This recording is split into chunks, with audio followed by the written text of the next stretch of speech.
जय श्री कृष्णा। आप सभी का अमृत कथा कहानियाँ चैनल में स्वागत है। आज हम सुनेंगे कार्तिक मास महात्म्य कथा का अध्याय 2। बोली विष्णु भगवान की जय।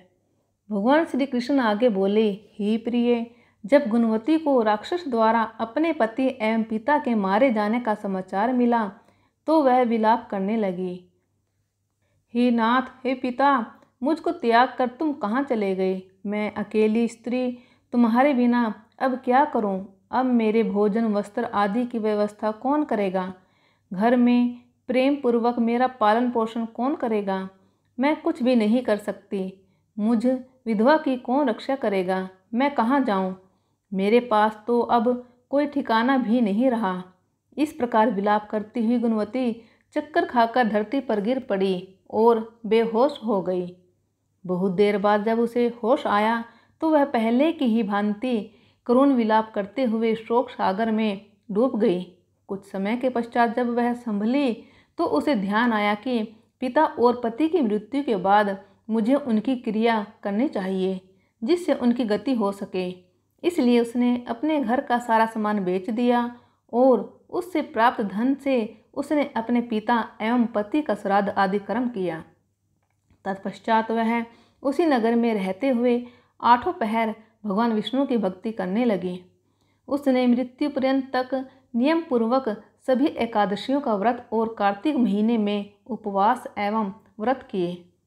हे प्रिय, एकादशी और कार्तिक व्रत मुझे बहुत ही प्रिय हैं।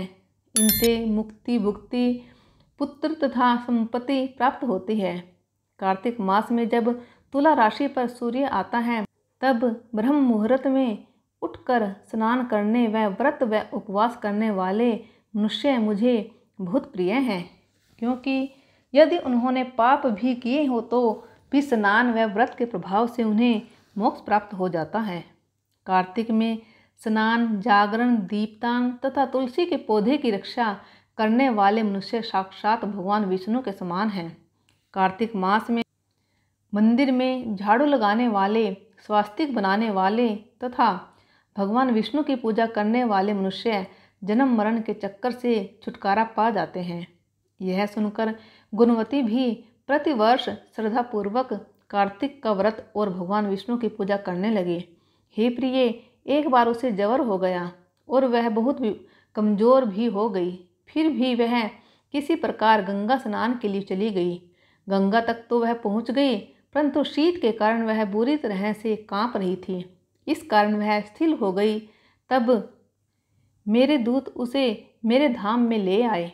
तत्पश्चात ब्रह्मा आदि देवताओं की प्रार्थना पर जब मैंने कृष्ण का अवतार लिया तो मेरे गण भी मेरे साथ इस पृथ्वी पर आए, जो इस समय यादव है। तुम्हारे पिता पूर्व जन्म में देव शर्मा थे तो इस समय से पराजित हैं। पूर्व जन्म में चंद्र शर्मा जो तुम्हारा पति था वह डाकू है, और हे देवी, तू ही वह गुणवती है। कार्तिक व्रत के प्रभाव के कारण ही तुम मेरी अर्धांगिनी हुई है। पूर्व जन्म में तुमने मेरे मंदिर के द्वार पर तुलसी का पौधा लगाया था। इस समय वह तेरे महलों के आंगन में कल्प वृक्ष के रूप में विद्यमान है। उस जन्म में जो तुमने दीपदान किया था उसी कारण तुम्हारी देह इतनी सुंदर है और तुम्हारे घर में साक्षात लक्ष्मी का वास है।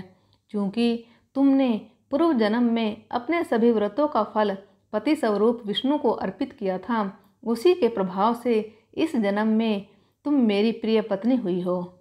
पूर्व जन्म में तुमने नियम पूर्वक जो कार्तिक मास का व्रत किया था उसी के कारण मेरा और तुम्हारा कभी वियोग नहीं होगा। इस प्रकार कार्तिक मास में व्रत आदि करने वाले मनुष्य मुझे तुम्हारे समान प्रिय हैं। दूसरे जप, तप, यज्ञ, दान आदि करने से प्राप्त फल कार्तिक मास में किए गए व्रत के फल से बहुत थोड़ा होता है।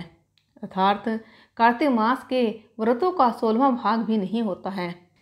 इस प्रकार सत्यभामा भगवान श्री कृष्ण के मुख से अपने पूर्व जन्म के पुण्य का प्रभाव सुनकर बहुत प्रसन्न हुई। बोली श्री कृष्ण भगवान की जय। विष्णु भगवान की जय। लक्ष्मी नारायण की जय।